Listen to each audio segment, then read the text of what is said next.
मित्राच्या कारने त्याच्या गावाला चाललो होतो. आम्ही तिघेजण होतो.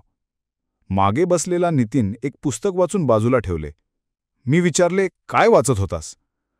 त्याने सांगितले, भूताची कहाणी. मी म्हणालो, रात्रीचा वेळ आहे तर सांग ना आम्हाला पण. तो म्हणाला, पुस्तकातली नाही, मी माझ्या मित्राबरोबर घडलेली गोष्ट सांगतो. आदित्य, सुनील, राघव आणि अमेय ही चौघांची मस्तीखोर टोळी एका गावात कारने सकाळी निघाली. दुपारपर्यंत त्यांनी गाव गाठलं आणि गावातला एका म्हाताऱ्याच्या घरात थांबले. तो म्हातारा त्यांना वारंवार सांगत होता, रात्र झाल्यावर शेतात जाऊ नका, तिथं भूत असते. पण मित्रांनी ते हसून घेतले. रात्री 11च्या सुमारास उत्साहाच्या भरात त्यांनी गावापासून 2 किलोमीटर दूर असलेला एका जुन्या पडक्या वाड्याकडे जाण्याचा निर्णय घेतला. गावकऱ्यांच्या मते तो वाडा शापित होता. रस्ता खडबडीत, बाजूला घनदाट झाडी आणि दूरवर कुठेच दिवा दिसत नव्हता.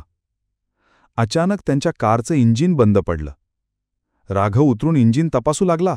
इतक्यात आदित्याला वाटलं, कोणीतरी झाडामागून त्याच्याकडे पाहत आहे. त्याने टॉर्च मारला.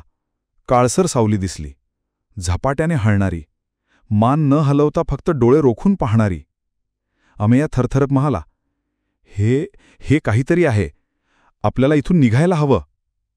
कार सुरू होईना. अंधार दाट होत चालला होता. मग त्याने चालत परतायचं ठरवलं.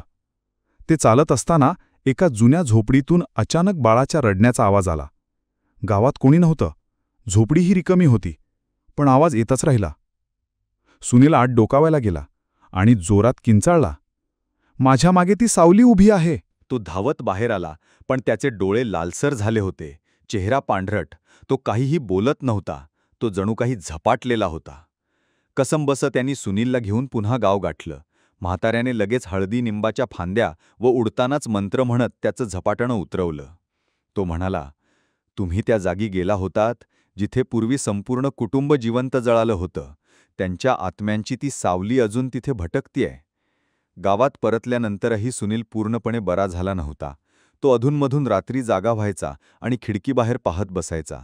त्याच्या तोंडून सतत एकच शब्द निघायचा, ती सावली येणार आहे, ती येणार आहे. आदित्य आणि राघव खूप घाबरले होते, पण अमेयाला अजूनही वाटत होतं की हे सगळं मनाचा खेळ आहे. त्या रात्री आभाळ गडद आणि दबलेलं होतं. अचानक गावात वीज गेली. वातावरण शांत आणि दडपण आणणारं होतं. आदित्य झोपेच्या आधी पाण्याला बाहेर गेला आणि त्याला जाणवलं की झोपडीतून तेच बाळाचं रडणं पुन्हा ऐकू येत होतं. यावेळी तो घाबरला नाही. त्याने धाडसाने मोबाईलचा टॉर्च लावून पुढे जायचं ठरवलं. त्याने झोपडीत डोकावलं. आतमध्ये फक्त एक जुना पाळणार होता, पण पाळण्यात काहीच नव्हतं. तरी तो हालत होता, जणू कोणी बाळात झोका देत होतं. इतक्यात मागून एक आवाज आला, तू परत आलास, आता तुझा नंबर आहे. आदित्य वळला आणि त्याचं रक्तच गोठलं. तीच सावली, काळसर, अस्पष्ट चेहऱ्याची, डोळे रक्तासारखे, पण आता तिचा हात पुढे होता, जणू त्याला बोलावत होती. आदित्य घाबरून पळाला. गावात पोहोचल्यावर तो श्वास घेऊ शकत नव्हता. म्हाताऱ्याने त्याला पाहिलं आणि पटकन एक लिंबू, काळी माती आणि लाल दोऱ्याचा वापर करून काहीतरी झपाटण्याचा उपाय केला. तो म्हणाला, ती सावली आता तुझ्या मागे लागली आहे. तू वाड्यात गेलास, तिथं तिची आत्मा अडकलेली आहे. जेवढं लवकर शक्य होईल तिथं जाऊन तिला मुक्त करावं लागेल, नाहीतर ती तुला घेऊन जाईल. आता आदित्य आणि त्याचे मित्र एका विचित्र निर्णयापुढे उभे होते. वाड्यात परत जावं आणि त्या आत्म्याला मुक्त करावं, की गाव सोडून पळावं. पण आत्मा कुठेही जाऊ शकतो. आदित्य, अमेय आणि राघव गावातल्या त्या म्हाताऱ्याजवळ बसून निर्णय घेत होते. सुनील अजूनही शांत नव्हता. त्याचं शरीर तापलेलं, डोळे पांढरे झाले होते आणि त्याच्या तोंडून पुन्हा एकच वाक्य, ती अजून इथंच आहे, मुक्त कर, नाहीतर तूच तिचा होशील.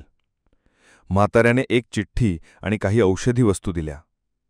काळा दोरा, कापूर, एक तांब्याचं छोटे भांडे आणि एक लहानसा दिवा. या वस्तू वाड्यातल्या झाडाखाली ठेव. तिचं नाव घे आणि प्रार्थना कर. ती जर तुझं ऐकून गेली तर तुझं जीवन वाचेल, नाहीतर कोणालाच तुझं शरीर परत मिळणार नाही. मध्यरात्री त्यांनी पुन्हा वाड्याकडे जाण्याचा निर्णय घेतला. पूर्ण अंधार, फक्त आकाशातून चमकणारी वीज आणि गाडीचा फिकट लाईक. वाड्यात पोहोचल्यावर आदित्यने तो झाड शोधला. जुनं, वाकलेलं, जळालेलं झाड. त्याने तिथं दिवा लावला, तांब्याचं भांडं ठेवलं आणि शांतपणे तिचं नाव घेतलं. शांताबाई, तू मुक्त हो. तुझं दुःख संपव. आम्ही चुकलो. क्षमा कर. तेवढ्यात आकाशात विजांचा कडकडाट झाला. वाऱ्याचा जोर वाढला. झाडं हलायला लागली आणि त्या झाडाजवळून ती सावली प्रकट झाली. ती ओरडली, कोणीच मला समजलं नाही. माझ्या लेकरांसोबत जिवंत जाळलं गेला. पण तू मला ऐकलंस. सावली आदित्यजवळ आली.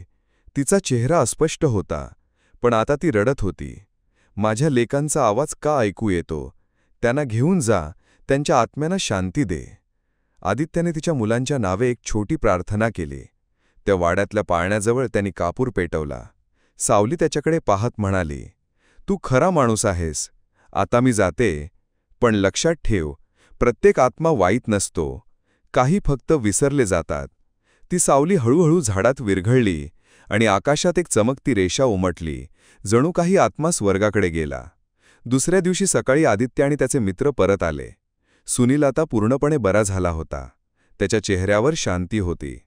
म्हाताऱ्याने फक्त एवढंच म्हटलं, तुम्ही तिची कहाणी ऐकली, म्हणूनच तुम्हाला मुक्तता मिळाली. अजूनही त्या वाड्यात कोणीही जात नाही. पण रात्री त्या झोपडीतला पाळणा हलतोच आणि एक बाळाचा रडका आवाज ऐकू येतो.